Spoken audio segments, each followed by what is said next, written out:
అందరికీ శనార్థులు దిల్దార్ వార్తలకి స్వాగతం. Dildar సిరమ్మ down down senior యాంకర్ల జులుం నశించాలి. నోర్వే ఉత్తమ యాంకర్ చేసిన నన్ను డౌన్ డౌన్ అనేంత దాకా వచ్చినామన్నట్టు. అయినా మన ప్రోగ్రామ్ మనమే 10 మందిల పలసగా చేయొచ్చునా? అట్లా తోటి యాంకర్ వాడిన ఎన్నో అవమానాలు మనసులో దాచుకున్నా. మన దిల్దార్కే కదా అనుకుంటే ఈ కుర్చీ మైక్ కూడా ఉంచినట్టు లేవు నువ్వు నాకు. అన్నా ఆ మైక్ గుంజుకొని దీన్ని నిజంగానే బయటకు నువ్వు కుర్రి. అంత దాకొస్తే దిల్దార్ స్టూడియోనే ఆమరణ నిరాహార దీక్ష కూడా ఎత్తా నేను. అట్లంటే ఏందో తెలుసా, పచ్చి మంచినీళ్ళు కూడా ముట్టకుండా కూసోవాలి. అమ్మో అట్లయితే నిరవధిక సమ్మె ఎత్తా. దిల్దార్ యాంకర్ గా వేసుకుంటా దిల్దార్లనే దీక్ష చేస్తావా? ఎవరిని చూసి నేర్చుకున్నావు ఇవన్నీ? రాజగోపాల్ రెడ్డి సారు పార్టీలు వండుకుంటేనే ప్రభుత్వాన్ని ఎండగడతారట కదా. సుశీరా సార్, మీ ప్రభావం మీ సర్కార్లో ఏమున్నదో లేదో తెలియదు గానీ మా పొల్ల మీద మాత్రం గట్టిగా ఉన్నది. మన అవసరమైతే వేల మంది అయినా సరే ఎటువంటి పెద్ద కార్యక్రమాలు చేసేందుకు మీరు కూడా తయారు ఉండండి. ఎక్కడికక్కడ ప్రభుత్వం స్తంభించలే సాధ్యమైతే మామూలు కాదు.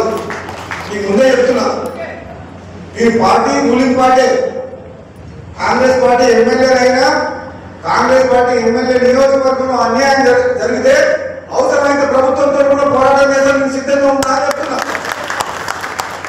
అమ్మో తమ్ముడే పేకాటే అన్నట్టు పార్టీ పార్టీ పంచాయతీ పంచాయతీ అంటున్నాడు కదా. మంత్రి పదవి రాకుండా నేను తట్టుకున్నా గానీ నా నియోజకవర్గ ప్రజలకు తక్లీఫ్ అయితే మాత్రం అస్సలు తట్టుకోలేను. సర్కార్లోనే ఉండి సర్కార్ తోటి కొట్లాడతా అంటుండు. ఇంకేమన్నాడో ఈ నుర్రి.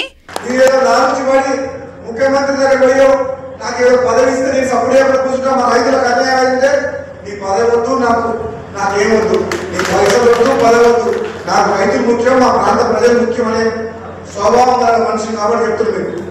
మీకు ఎటువంటి అనుమానం అవసరం లేదు, ధైర్యంగా ఉండండి.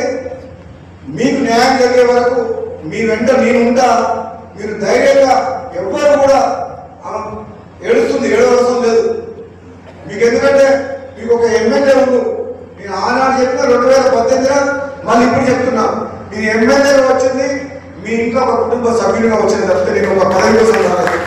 ఆనాడు ఈనాడు ఒకటే చెప్తున్నా, ఎవరికి ఏ కష్టం వచ్చినా ఇంట్లో ఒక ఇంటి మనిషిలాగా ఒక కుటుంబ సభ్యులాగా ఏ బాధ వచ్చినా ఆ బాధ కోసం కొట్లాడతాం. మాచ ఈ సర్కారే కదా అని వెనకేసుకొచ్చే ప్రసక్తే లేదు. మా రైతుల సమస్యలు తీర్చేదాకా తెగించి కొట్లాడుడే అని ఇండైరెక్ట్ గా సవాల్ చేసిండు. మంత్రి పదవి ఇస్తానని చెప్పి నన్ను మభ్య పెడితే ఊకున్నా గానీ నా ప్రజల విషయంలో ఎంతవరకైనా రెడీ అంటున్నాడు. మునుగోడు పబ్లిక్ కు సమస్య వస్తే ఆ పార్టీ వద్దు, ఆ పదవద్దు, నా ప్రజలే నాకు ముద్దు అనుకొచ్చిండు. సార్ మనసులా చాలా బాధనే ఉన్నట్టు కొడుతున్నది ఈ మాటలు చూస్తుంటే.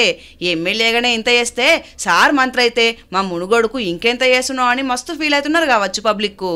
అవునరా, అంటే అన్నం అంటారు గాని అంటారా? అంటే అన్నమనే అంటారు, అన్నంక అన్నం అనక కొన్నవని అంటారా ఏంది? అబ్బో పంచులు బాగానే వెళ్తున్నాయి కదా పుట్నాలు లెక్క. పక్క గల్లి పటాస్ నా పేరు. ఎవలకు? మా పక్క గల్లోళ్లకు మొన్న వినాయక నిమజ్జనంలో మనదే కదా హవా నడిచింది. నా దరిద్రం ఏందంటేరా, ఏందో నేను దొరుకుడా? వద్దులే నీతో లొల్లొద్దు గాని అగో తుర్కపాలెం పంచాయతీ ఉడుస్తూనే లేదు చూడుగటు.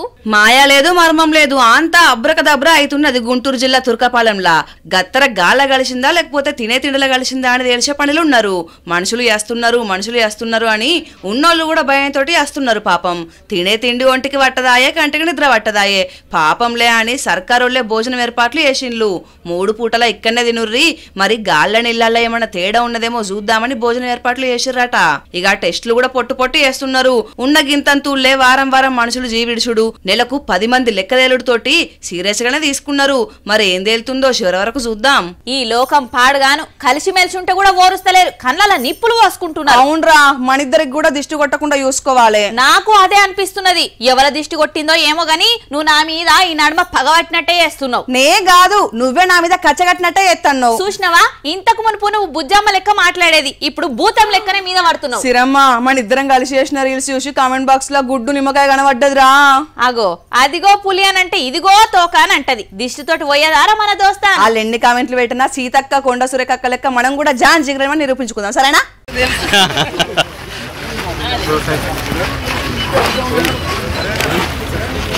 ఇగో చూస్తున్నారా, అక్కలిద్దరు సమ్మక్క సారక్క లెక్క కలిసిమెలిసి పనిచేస్తుంటే ఇద్దరికి వాడొస్తలేదు. కత్తులు దూసుకుంటున్నారని కట్టుకథలు ప్రచారం చేస్తున్నారట. అట్లాంటిది ఏం లేదని విడివిడిగా ఎంత చెప్పినా ఇంటలేరట కొందరు. ఇక ఇలా కామారెడ్డిలా పని మీద కలిసిన ఇద్దరు అలాయి బలాయి తీసుకొని మళ్ళొకసారి ఆ మాటలు మాట్లాడేటోళ్ళ నోర్లు మూపించిండ్రు. కూటి కోసం కోటి తిప్పలు అన్నారు గాని కూలి కోసం అనలేదు గారా. నువ్వంతా ట్రెండ్ సెట్ చేసే బ్యాచ్ అని అంటావు కదా. నేనంతే మరి. అగో కూలి పైసల కోసం ఒక అన్న సబ్ కలెక్టర్ ఆఫీస్ ముంగట నిరాహార దీక్షకు దిగిండు తెలుసా. 23 ఏళ్ల సంధి పోరాటం చేస్తున్నాడు. ఊకో కూలి పైసల కోసం ధర్నా చేసుడే నమ్మబుద్ధి అయితే లేదనంటే ఇక 23 ఏళ్ళట. ఏసు నీకే తెలుస్తుంది. అరెరే ఎంత గోసనుల్లా 23 ఏళ్ల సంధి కూలి పైసలు ఇస్తలేరట వీళ్లకు. కోర్టు చెప్పినా ఇంటలేరట ఆఫీసర్లు. గందుకే ప్రకాశం జిల్లా మార్కాపురం సబ్ కలెక్టరేట్ ముందు రాయవరం గ్రామానికి చెందిన పెద్దన్న ఆమరణ నిరాహార దీక్షకు దిగిండు. 2000 సంవత్సరంలో లేబర్ సొసైటీ ఆధ్వర్యంలో మట్టి పనులు చేపించిండట. గా పనుల కూలి డబ్బులు ఇస్తనే ఇస్తలేరట. ఇట్లయితే కాదని లేబర్ కోర్టుకు పోయిండట. వడ్డీతో సహా కట్టవలసిందే అని కోర్టు కూడా చెప్పిందట. 2007లో చేసిన పనికి 2014లో వడ్డీతో సహా కట్టాలని కోర్టు చెప్పింది. కానీ ఇదివరదాకా కూడా ఇస్తనే లేరట. ఇక దీంతోని గీ తీర్ల నిరసనకు దిగిండ్రు. అప్పట్ల 2 లక్షల బిల్లులుంటే ఇయాల రేపట్ల 10 లక్షలకు పైన మాట అన్నట్లే. ఇవల్లా ఇలాంటి దిల్దార్ వార్తలు మల్లచ్చ దిల్దార్ వార్తల్లా మళ్ళా కలుద్దాం. అంతవరకు చూస్తూనే ఉండండి వనితా టీవీ. నమస్తే.